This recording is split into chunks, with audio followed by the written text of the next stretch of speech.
హైదరాబాద్ వాసులకు yellow alert ప్రకటించింది భారత వాతావరణ శాఖ. ఈ మేరకు పలు హెచ్చరికలు కూడా జారీ చేసింది. తెలుగు రాష్ట్రాల్లో చలిపులి వణికిస్తోంది. పలు ప్రాంతాల్లో ఉష్ణోగ్రతలు 0 డిగ్రీలకు పడిపోతున్నాయి. ఉష్ణోగ్రతలు దారుణంగా పడిపోవడంతో కొండ ప్రాంతాల్లో విపరీతమైన మంచు కురుస్తోంది.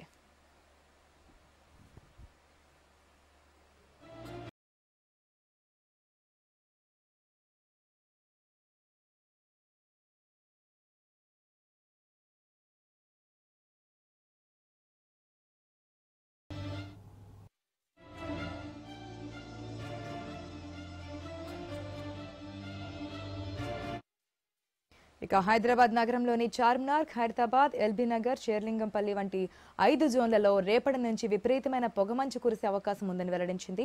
11 డిగ్రీల సెంటీగ్రేడ్ కనిష్ట ఉష్ణోగ్రతలు నమోదయ్యే అవకాశం ఉందని తెలిపింది. దీంతో భాగ్యనగరంలో ఎల్లో అలర్ట్ జారీ చేసినట్లుగా తెలిపింది. రేపటి నుంచి ఉష్ణోగ్రతలు పడిపోయే ప్రమాదం ఉందని వివరించింది.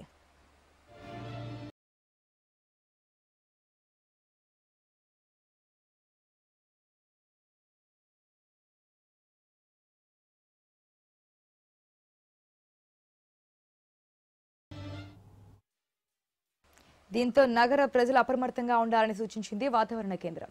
ఈ పొగమంచు కారణంగా వాహనదారులకు ఇబ్బందిగా మారే అవకాశం ఉంది. రోడ్లు సరిగ్గా కనిపించని కారణంగా రోడ్డు ప్రమాదాలు జరిగే అవకాశాలు కూడా ఎక్కువగా కనిపిస్తున్నాయి. అత్యవసరం అయితే తప్ప ఉదయం సమయంలో బయటకు అత్యవసర సమయాల్లో మాత్రమే బయటకు వెళ్లాలని, లేకుంటే ఇంట్లోనే ఉండడం మంచిదని అధికారులు సూచిస్తున్నారు.